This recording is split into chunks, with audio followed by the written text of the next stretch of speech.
তুব্বা বলা হতো হুমাইরি। হুমাইরি বাচ্চা হুমাইরি, ইয়ামানের বাচ্চাদেরকে আগে তুব্বা বলা হতো। যেমন আমাদের ভারতে ছিল, মুঘল ছিল, বিভিন্ন সাম্রাজ্য ছিল, সাম্রাজ্যের বাচ্চাদেরকে বিভিন্ন নামে ডাকা হতো। মিশরের বাচ্চাদেরকে ফারাও বলা হতো, ফেরাউন। আর ইয়ামানের বাচ্চাদেরকে তুব্বা বলা হতো। তো হুমাইরি বংশের ভিতরে প্রথম হুমাইরি বাচ্চা, তিনার নাম তুব্বে আওয়াল হুমাইরি, অর্থাৎ প্রথম হুমাইরি তুব্বা বাচ্চা। উনি তাম ইয়ামান অঞ্চল থেকে পৃথিবীর বিরাট একটা অংশের বাচ্চা ছিলেন, খুব প্রতাপশালী বাচ্চা। তো উনার একটা মাত্রই ছেলে। কয়টা ছেলে? একটা ছেলে। তো ছেলেটা মদিনায় আসার পরে, ওই মদিনা তখন নাম ছিল ইয়াসরিব, এই মদিনাতে আসার পরে 1000 বছর আগে, তখন ওই মদিনার মানুষ ওই ছেলেটাকে এই দাঙ্গা করে মেরে ফেলে দেয়। এখন বাদশার মন হচ্ছে, আমি ইয়াসরিবের একটা মানুষকেও জীবিত থাকতে দেব না। যারা আমার একটা সন্তানকে মেরে ফেলে দিয়েছে, আমরা তাদেরকে একটা ইয়াসরিবের মানুষকেও জিন্দা থাকতে দেব না, সব মেরে ফেলে দেব। তো উনি ইয়ামান থেকে 1,32,000 পদাতিক ডিভিশন এবং 1,30,000 অশ্বারোহী সৈন্য, বুঝতে পারতেছেন, প্রায় 2.5 লক্ষের উপরে সৈন্য সামন্ত নিয়ে উনি ইয়ামান থেকে মক্কাতে প্রথম আসছেন। হেরে মক্কা আসার পরে হুমাইরি বাচ্চা যখন মক্কাতে আসলেন, তখন তিনি দেখলেন, তিনি যেখানে গেলেন সবাই তাকে সম্ভাষণ দিল।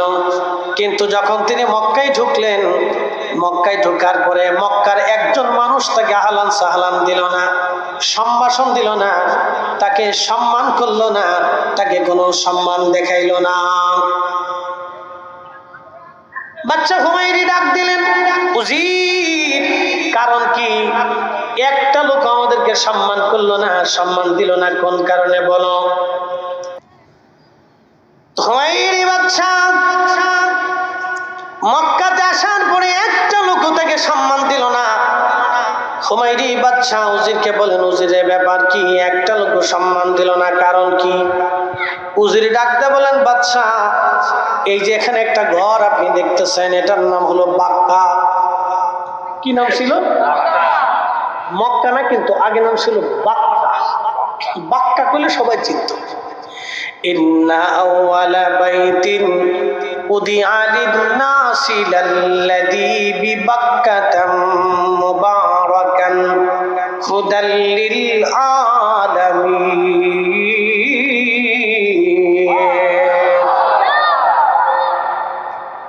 আমার রব বলেন, হাবিব, আমি প্রথম যে ঘর বানিয়েছি বাক্কা, প্রথম যে ঘর বানিয়েছি তার নাম বাক্কা। সৃষ্টির জন্য এটা হেদায়েতের কেন্দ্রবিন্দু। এজন্য সমস্ত মসজিদের মা হলো কাবা। মসজিদের মা কি? এই জন্য আপনার বাড়ির মসজিদকে যদি সম্মান করেন, মূলত কাবাকে সম্মান করা হবে। আপনার বাড়ির মসজিদের খেদমত যদি করেন, পরিষ্কার যদি করেন, মূলত কাবাকে পরিষ্কার করা হবে। আপনার মসজিদ যদি আপনি সুন্দর করেন, মূলত কাবাকে সম্মান করা হবে। আপনার মসজিদের খাদেম যদি আপনি হয়ে যান, তাহলে মূলত আপনি হেরে মেরে খাদেম হয়ে গেছেন। একবার জোরে বলা যাবে কি মারহাবা? সব মসজিদের মা হচ্ছে কাবা। কাবাকে কেন্দ্র করে সারা পৃথিবীতে হেদায়েত ছড়িয়েছে। এই জন্য মসজিদ মসজিদ মসজিদ মসজিদ হতে হবে, মসজিদে আজান হতে হবে, নামাজ হতে হবে। মসজিদকে কেন্দ্র করে মুসলমানরা হেদায়েত প্রাপ্ত হবে। মসজিদ থাকবে না, দিন থাকবে না। মসজিদ মরে যাবে, দিন মরে যাবে। মসজিদ জিন্দা থাকবে, মুসলমান জিন্দা থাকবে। মসজিদ মরে যাবে, মুসলিম মরে যাবে। এটা কথা মনে রাখবে।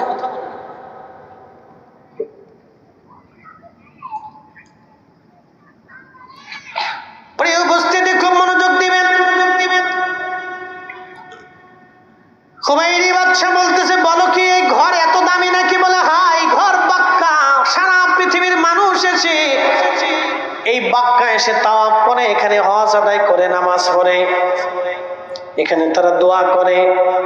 হুমায়রি বাদশা বললেন, তাহলে এই বাক্কা ঘর আমি রাখবো না, এটা ভেঙে ফেলে দিব। যখন এই নিয়ত করলেন, আমার রব তার উপরে গজব আল্লাহ নাজিল করলেন। তার একটা রোগ হলো, তার পেশাবের রাস্তা দিয়ে পেশাব করার সময় রক্ত বের হয়, পুজ বের হয়। একসাথে বলবেন আল্লাহু আকবার। গজব কার? পেশাবের রাস্তা দিয়ে রক্ত বের হয়, পুজ বের হয়।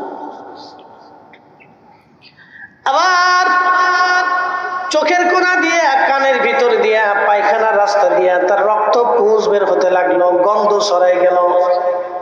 গন্ধের কারণে মানুষ যেতে পারে না। খোদাই গজব। বড় বড় আলেম ওলামা, পাদ্রী, গণক যারা ছিল ওই সময় দার্শনিক, তাদেরকে ডাকা হলো। রক্ত পুজগুলি পরীক্ষা করে তারা বললো, বাচ্চা সর্বনাশ হয়ে গেছে। এই গজবটা, এই রোগটা দুনিয়ার কোনো রোগ না, এটা আসমানি রোগ। আপনার অনেক বড় সমস্যা হয়ে গেছে বাচ্চা, সর্বনাশ হয়ে গেল বাচ্চা। আপনি দ্রুত গতিতে কোনো বদ নিয়ত করেছেন, এই বদ নিয়তের কারণে আল্লাহ আপনার উপরে বেজার হয়ে গেছে। আপনি তাড়াতাড়ি করে আপনি বদ নিয়ত থেকে তওবা করেন। তওবা না করা পর্যন্ত এই রোগ কখনো সারবে না। পৃথিবীর কোনো ওষুধে এই রোগের শেফা নাই। একসাথে বলবেন আল্লাহু আকবার। এই জন্য একটা কথা মনে রাখবেন, সারা পৃথিবীতে মহাযুদ্ধ হবে কিন্তু কাবায় কেউ ঢুকতে পারবে না। সারা পৃথিবীতে মহাযুদ্ধ হবে কিন্তু কেউ মদিনাতে ঢুকতে পারবে না, এটা মনে রাখবেন। সারা পৃথিবীতে মহাযুদ্ধ হবে, শুধু যুদ্ধ না। সহিহ বুখারীর কিতাবুল ফিতানে রাসূল করিম বলছেন, বর্তমান যে ফরাত নদী দেখতেছেন, এই ফরাত নদীর পানি শুকিয়ে যাবে। পৃথিবীতে দুইটা নদী সরাসরি জান্নাত থেকে, একটা ফরাত নদী আর একটা নীল নদী। ফরাত নদী, নীল নদী। পৃথিবীতে কখনো এই নদী কখনো শুকায়নি।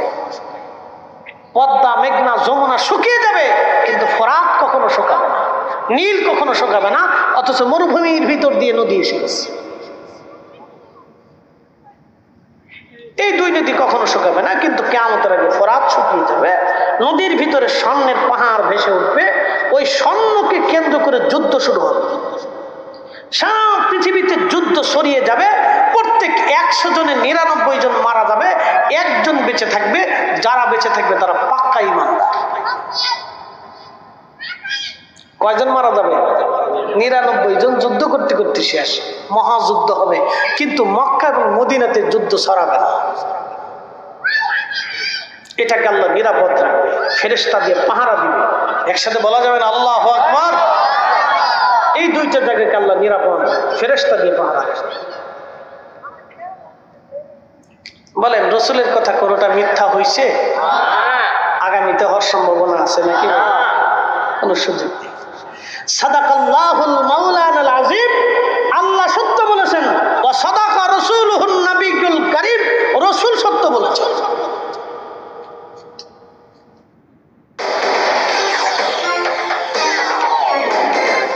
Sometimes helping someone out with a good deed can be আল্লাহর হাবিব, আল্লাহর নবী ডেকে বলেন, হুমায়রি বাদশা তওবা থেকে নিয়ত করলেন, রব্বুল আলামিন আমি তওবা করলাম, আল্লাহ ভুল করে ফেলছি, তোমার ঘর ভাঙতে চাইছি। আল্লাহ তোমার ঘর তো ভাঙবই না, তোমার ঘরের খেদমত হিসেবে প্রত্যেকটা বাসিন্দাকে আমি 60টা করে স্বর্ণ মুদ্রা দিয়ে যাব। আর তোমার ঘরের মধ্যে আমি গিলাফ চড়াবো। গিলাফ, এই যে কাবাতে গিলাফ দেখেন না, উনি প্রথম গিলাফ চড়িয়েছেন। এর আগে কোনো গিলাফ ছিল না। এই গিলাফের ইতিহাস আজকে শোনাইতেছে। কাবাতে গিলাফ দেখছেন নি আপনারা? কালো গিলাফ আছে না, এই গিলাফ উনি প্রথম চড়িয়েছেন। এর আগে কেউ এই গিলাফ চড়ায়নি। এই হুমায়রি বাদশা তিনি ডাক দিয়েছেন, আল্লাহ আমি তোমার ঘরের উপরে গিলাফ চড়াবো, তোমার ঘর থেকে আমি চাদর আবৃত করে দিব। উনি সর্বপ্রথম রেশমের কাপড় দিয়া, স্বর্ণ খচিত কাপড়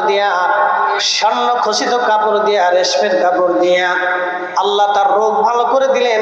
তিনি প্রত্যেক বাসিন্দাদেরকে 60টা করে স্বর্ণ মুদ্রা দিলেন। হেরেমবাসীদেরকে ডাকলেন, সবাইকে ডেকে এনে তিনি ওই সুন্দর রেশমের কাপড় দিয়া, স্বর্ণখচিত কাপড় দিয়া তিনি সর্বপ্রথমে কাপড় উপরে গিলাপ চড়াইলেন। একবার জোরে বলা যাবে কে মারহাবা।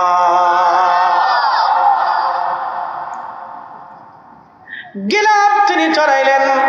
1000 বছর আগে গিলাপ চড়ানো শুরু হলো।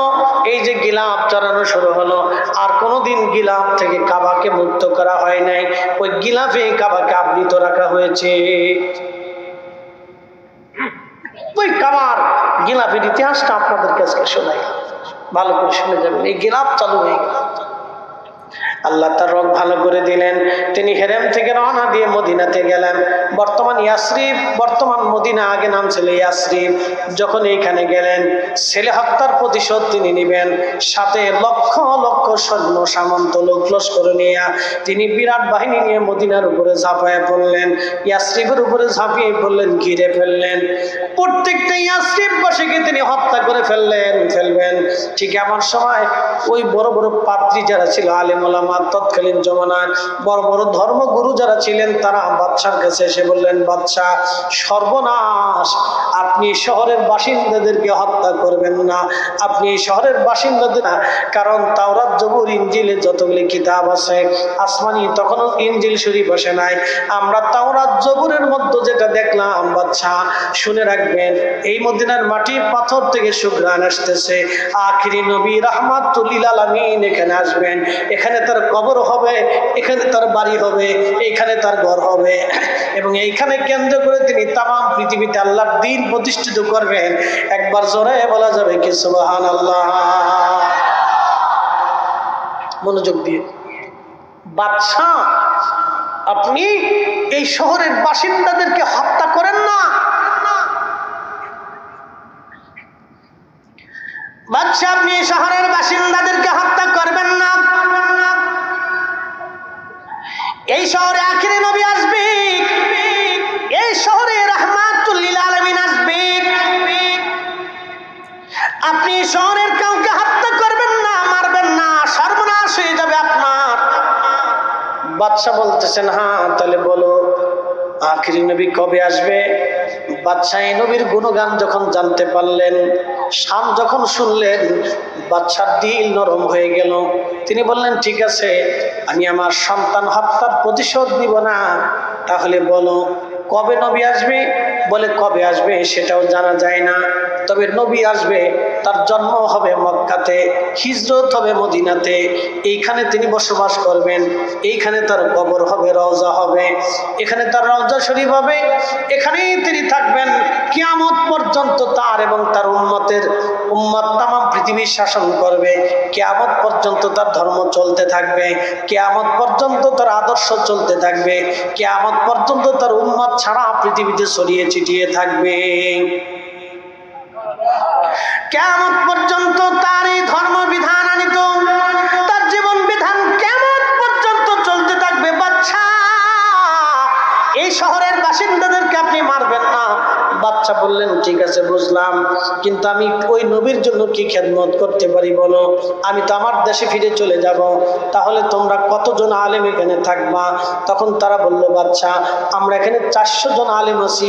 বাদশা বললেন, তোমাদের 400 জনের জন্য 400টা বাড়ি আমি আমার অর্থায়নে বাড়ি নির্মাণ করে দিব, আর আখিরি নবী যেহেতু হিজরত করে আসবে, আমি ওই নবীর জন্য একটা বাড়ি বানায় রাখবো। আল্লাহু আকবার। বাদশা আল হুমায়রি তুব্বা বাদশা, তিনি সুন্দর করে 400 আলেমের জন্য 400টা বাড়ি বানাইলেন। 400 আলেমের জন্য 400টা বাড়ি হলো। সর্বশেষ আমার রাসূলের জন্য একটা বাড়ি নির্মাণ করলেন। তিনি একটা চিঠি লিখলেন, ইয়া রাসূলুল্লাহ, ইয়ামানের হুমায়রি বংশের তুব্বা আল হুমায়রি আমি বলতেছি, নবীজি আমার পক্ষ থেকে আপনাকে সালাম। আমি শুনছি আপনি দুনিয়াতে আসবেন, এইখানে আপনার বাসস্থান হবে, এইখানে আপনার হিজরত হবে, এইখানে আপনার কবর হবে, আপনার আনিত ধর্ম বিধান আপনি এই জমিনে প্রচার করবেন। হুজুর আমি আপনার জন্য একটা বাড়ি নির্মাণ করেছি, আমার পক্ষ থেকে সালাম গ্রহণ করবেন, আর আমি আপনার উপরে ঈমান এনেছি, আপনি দয়া করে আমাকে উম্মত হিসেবে কবুল করে নেবেন।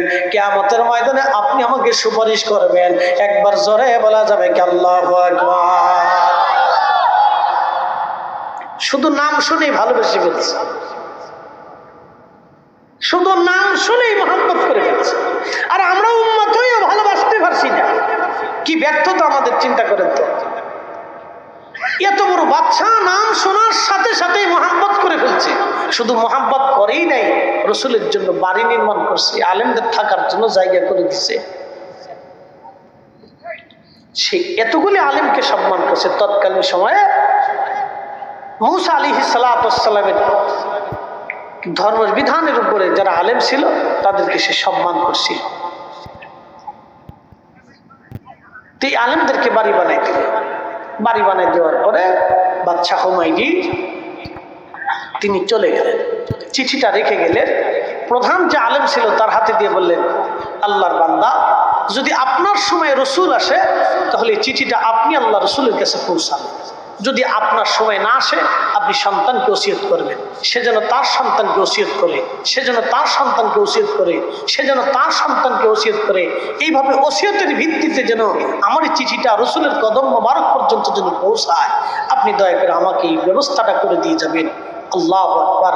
আমার নবীজি হিজরত করে মদিনার দিকে যাচ্ছে। এ শুনে রাখেন, মদিনার মানুষ কিন্তু তখনও রসুল দেখে নাই, নবী দেখে নাই, কিন্তু মদিনার মানুষরা মদিনার উপকণ্ঠে এসে রসুলের জন্য দাঁড়ায় রয়েছে, অপেক্ষা করতেছে। দিন যায় রাত আসে, রাত যায় দিন আসে, দিন যায় রাত আসে, রাত যায় দিন আসে, দিন যায় রাত আসে, দিন যায় রাত আসে, রাত যায় দিন আসে। এইভাবে অপেক্ষা করতে করতে করতে করতে করতে করতে একদিন দেখতেছে আল্লাহর নবী উটের পিঠের উপরে সাইয়া পর্বতের পাদদেশ দিয়ে নবী হেঁটে হেঁটে হেঁটে হেঁটে মদিনার দিকে যাচ্ছে। ঠিক তখনই মদিনার বাচ্চারা খেজুরের পাতার খেজুরের ডাল ভেঙ্গে এই খেজুরের ডালগুলি হাতের মধ্যে নিয়ে লাড়াচ্ছিল আর বলতেছিল, তলা আল বাদরু আলাইনা মিন সানি বাতিল বেদা ওয়াজাবা শুকরু আলাইনা মাদআ লিল্লাহি দা। একসাথে বলা যাবে মারহাবা। ওরা কি জীবনে রসুল দেখেছিল? কিন্তু রসুলের মহব্বতে দিল উজাড় হয়ে গেল। কারণটা কি? মক্কার মানুষ নবী দেখলো কিন্তু সবাই মানতে পারেনি, আর মদিনার মানুষরা রসুলের জন্য পাগল হয়ে গেল, নবী আসবে, অথচ রসুল দেখেই নাই, নবী দেখেই নাই।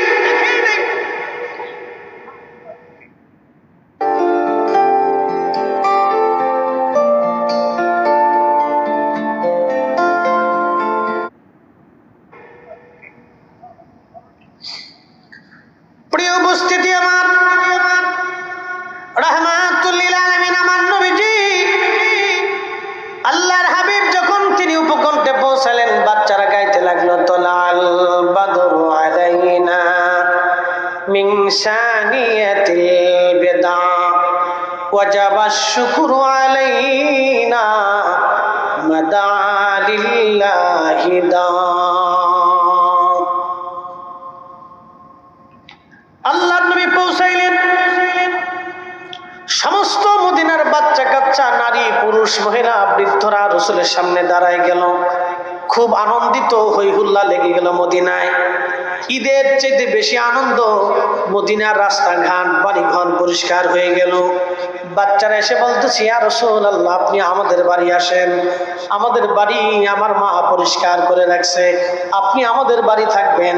ওই বাচ্চা বলে আমাদের বাড়ি আসেন, ওই বাচ্চা বলে আমাদের বাড়ি আসেন, ওই যুবক বলে আমাদের বাড়ি আসেন, ওই বৃদ্ধ বলে আমাদের বাড়ি আসেন।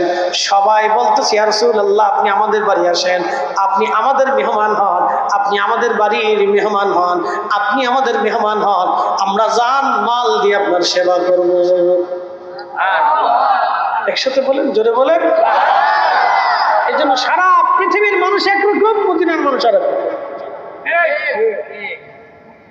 আপনি যদি দেখেন মদিনার মানুষ মেহমান প্রিয়, খুব মেহমান প্রিয়।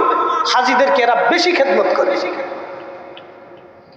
বিরাট মেহমান প্রিয়, শরীফ, ভদ্র, নম্র, এত বিরাট। আপনি সারা পৃথিবীতে মদিনার মানুষের মতো ভদ্র মানুষ কোথাও খুঁজে পাবেন, পৃথিবীর কোথাও খুঁজে পাবেন না। বুঝবেন মদিনার বাচ্চাদের মতো এত ভদ্র বাচ্চা পৃথিবীর কোথাও পাবেন না।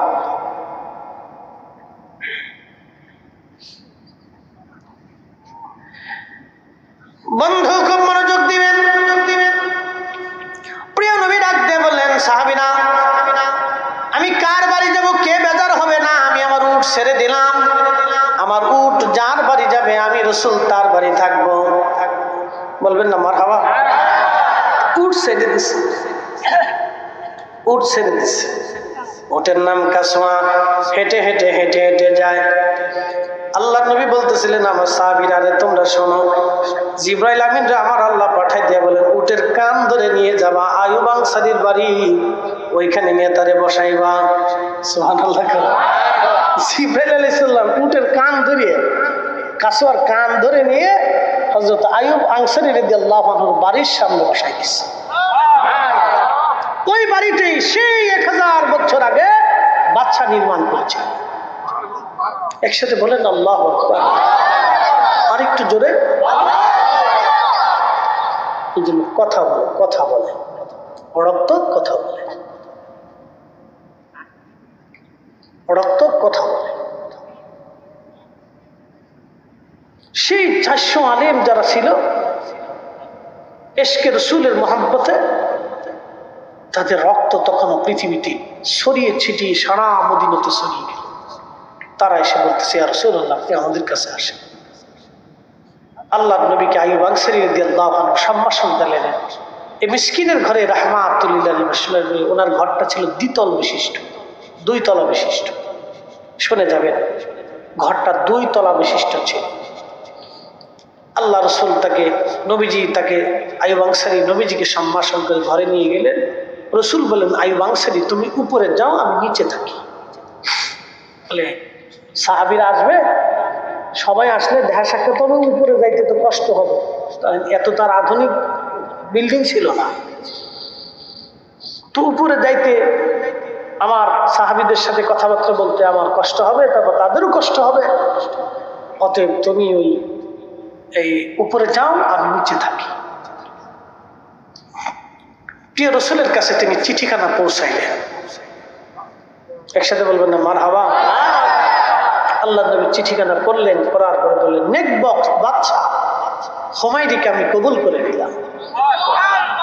একসাথে বলবেন আল্লাহু আকবার। নেককার বাদশাকে আমি কবুল করে নিলাম। নেককার বাদশা যে আমাকে সম্মান দেখাইছে, আমার কথা শুনে আমার ইজ্জত দেখিয়ে তার নিজের সন্তানকে যারা মানলো তাদের প্রতিশোধ সে নেয় নাই, বরং ছাড় ওই জায়গাকে সমৃদ্ধ করে থাকার ব্যবস্থা করে দিয়ে গেল। আমি তাকে মঞ্জুর করে দিলাম। সেই বাদশার বংশধর, সেই আলেমদের বংশধর ছিলেন হযরত আইয়ুব আনসারী রাদিয়াল্লাহু আনহু। রাসূলকে পাওয়ার পরে পাগল পড়া হয়ে গেল। রাসূল আমার মেহমান, উপরে গেছে। শুনে যান তার জীবনে, উপরে গেছে। উপরে যাওয়ার পরে আইয়ুব আনসারী এবং তার স্ত্রী দুইজনে বলতেছে যে আমরা উপরে থাকবো, রাসূল নিচে থাকবে, এটা কি করে হয়? দেখেন চেতনা কত চমৎকার, যে আমরা নিচে থাকবো, উপরে থাকবো, আর রাসূল নিচে থাকবে, এটা কেমন করে হয়? উপরে যাইতে হুকুম কে দিছে? আল্লাহ নবী নিজে দিছে। উপরে যাইতে হুকুম কিন্তু আল্লাহ নবী নিজে দিছে। হযরত আইয়ুব আনসারী রাদিয়াল্লাহু তাআলা আনহু কিসে কোসাম, ঠিক আছে, একসাথে বলেন তো আল্লাহু আকবার, নারে তাকবীর, লা হাওলা, আমার সাথে বল লা হাওলা ওয়ালা কুওয়াতা ইল্লা বিল্লাহ, লা হাওলা ওয়ালা কুওয়াতা ইল্লা বিল্লাহ। আইয়ুব আনসারী উপরে, নবী নিচে। আইয়ুব আনসারী বলতেছে হুজুর, স্বামী স্ত্রী দুইজন বলতেছে কি করে আমরা উপরে থাকবো বলো? নবীজি নিচে, আমরা উপরে, এটা হতে পারে না, না হতে পারে না। রাতটা ভর চিন্তায় পড়ে গেলেন। স্বামীর স্ত্রী উপরের তলার একবারে কোনায় চলে গেলেন। যাতে বেয়াদবি না হয় একবারে কোনায় চলে গেলেন। দুইজন কোন রকম কম্বল পেঁচিয়ে কুচুমুচু হয়ে রাত্রিবেলা বসে রইলেন। সারা রাত স্বামী স্ত্রী ঘুমান নাই। রসুল নিচে, আমরা উপরে, এটা কেমন করে হয়? নবী নিচে থাকবে, আমরা উপরে থাকবে, এমন কেমন করে হয়? সকালবেলা দুইজন নিচে নেমে আল্লাহর হাবিবকে ডাক দেয়া বলেন, ইয়া রাসূলুল্লাহ, বেয়াদবি মাফ করবেন, রসুল নিচে থাকবে আর আমরা উপরে থাকবে, এটা হতেই পারে না। হুজুর, আমরা মরে যাব, তারপরও উপরে থাকা সম্ভব হবে না।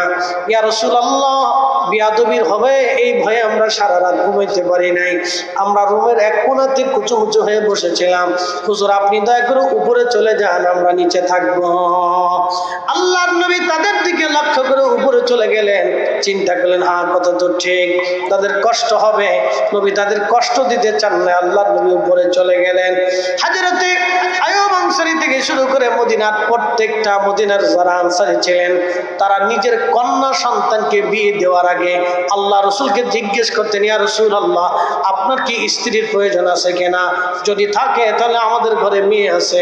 আল্লাহ নবী না করলে তারপরে ওই মেয়েকে অন্য কোথাও বিয়ে দিতেন, কারণ আল্লাহ রসুল তো কোনো কাম পিপাসা নিবারণ করতেন না। সুন্দরী নারী দেখলেই রসুলের বিয়ের প্রয়োজন ছিল না, কারণ আম্মাজান আয়েশাকে নবী 40 বছরে বিয়ে করেছেন, আম্মাজান সাউদাকে নবী প্রায় 70 বছর বয়সে বিয়ে করেছেন। একবার জোরে বলা যাবে কি আল্লাহু আকবার? কিন্তু মদিনার মানুষ এত আদাবি ছিলেন যে রসুলকে জিজ্ঞেস করতেন, হুজুর, আমাদের কোনো মেয়ে আপনার পছন্দ হয় কিনা?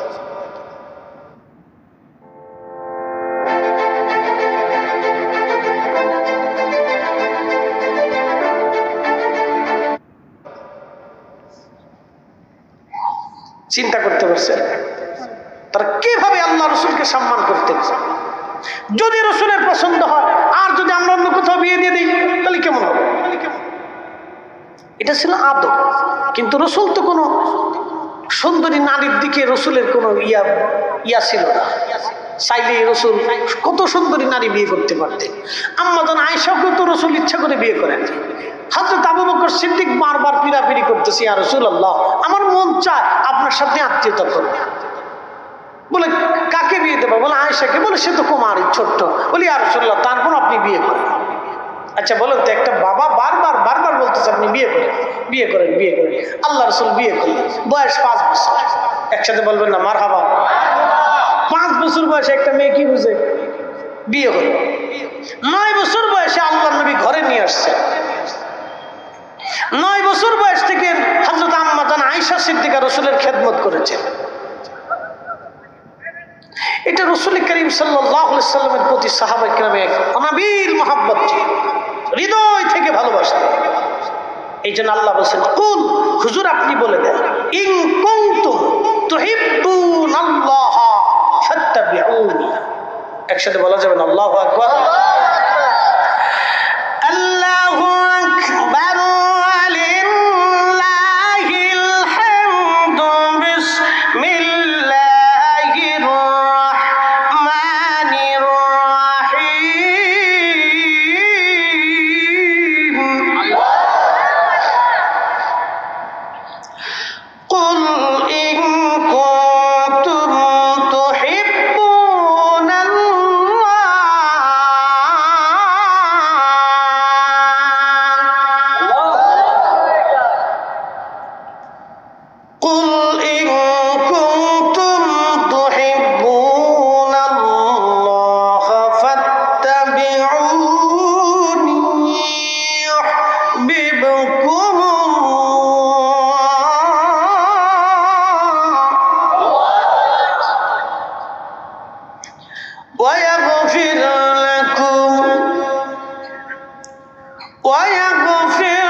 চায়।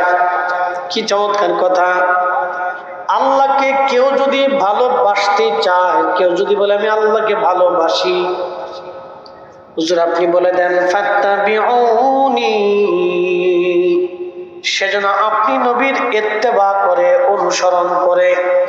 অনুসরণটা দিলের মহব্বত থেকে আসে, মহব্বত থেকে আসে, ভালোবাসা থেকে অনুসরণ আসে। এই ভালোবাসাটা দুই ধরনের, একটা হলো মহাব্বতের সিফাতি আর একটা মহাব্বতের জাতি। মহাব্বতের জাতি মদিনার মানুষ করতেন, সিফাতি তো ছিলই। জাতি মহাব্বত করার কারণে আল্লাহ নবীর জন্য সাহাবীরা জীবন উৎসর্গ করে দিতেন। একটা সিফাতি মহাব্বত, এটা হচ্ছে আমি পাগড়ি পরেছি, রসুল পরতেন বিদায় পরেছি। আমি দাড়ি রেখেছি, রসুল রেখেছিলেন বিদায় আমি রেখেছি। আমি ঢিলে ঢোলা পোশাক পরেছি, রসুল পরেছিলেন বিদায় আমরা পরেছি। আমরা ডান হাতে খাবার খাই, খ্রিস্টানরা বাম হাতে খাবার খায়। আল্লাহ নবী ডান হাতে খানা খেয়েছিলেন বিদায় আমরা খাই। নবীজি খাবার পরে আঙ্গুল চেটেছিলেন বিদায় আমরা এখনো চাটি। তিনি বাসন চেটে খেয়েছেন বিদায় আমরা চেটে খাই। আল্লাহ নবী দস্তরখানা বিছাইছিলেন বিদায় আমরা বিছাই। প্রিয় নবীর সুন্নতগুলি আমরা বেছে বেছে মেনে মেনে চলি, কারণ রসুল করেছেন আমরা করি। এটা মহাব্বতের সিফাতি। আর একটা মহাব্বত হচ্ছে মহাব্বতের জাতি। মহাব্বতের জাতির সিফাতের বেলায় নবী বলছেন মান আহাব্বা সুন্নতি, কেউ যদি আমার আদর্শকে মহাব্বত করে, ফাকাদ আহাব্বানি, সে আমাকে মহাব্বত করলো। ওমান আহাব্বানি কানা মাই ফিল জান্নাহ, যে আমাকে ভালোবাসলো সে আমার সঙ্গে আল্লাহর জান্নাতে চলে গেল। একবার জোরে বলা যাবে কি সুবহানাল্লাহ। আরেকটা মহাব্বত, মহাব্বতের জাতি। লা ইউমিন লা ইউমিন লা ইউমিন, ঈমানদার তুমি হবে না হাত্তা আকুনা হাব্বা ইলাইহি মি ওয়ালিদিহি ওয়া বালাদিহি ওয়ান নাসি আজমাইন। ছেলে সন্তান, পিতা মাতা, দুনিয়ার সব ব্যক্তির চাইতে আমি রাসূলকে যদি ভালোবাসতে না পারো, তাহলে তুমি ঈমানদার হবে না, ঈমানদার হবে না। খুব মনোযোগ দিয়ে কথা শুনবেন। আমাদের সন্তানদেরকে সর্বপ্রথম জন্ম নেওয়ার পরে এট ফার্স্ট তাকে সুন্দর একটা নাম দিতে হয়, একটা ইসলামী নাম। সাহাবে কেরামের নামে, নবী আলাইহিস সালামগণের নামে, অথবা বড় বড় ওলামা, ফুদালা, পীর মাশায়েখ বা বুজুর্গান দিন আল্লাহর ওলিদের নামে তাদের নাম দিতে হয়। এরপরে সর্বপ্রথম তাকে হাতে খড়ি হিসেবে আল্লাহর কোরআন দিতে হয়। কি কথা বলে ঠিক কিনা? হাতে খড়ি হিসেবে কি দিতে হয়?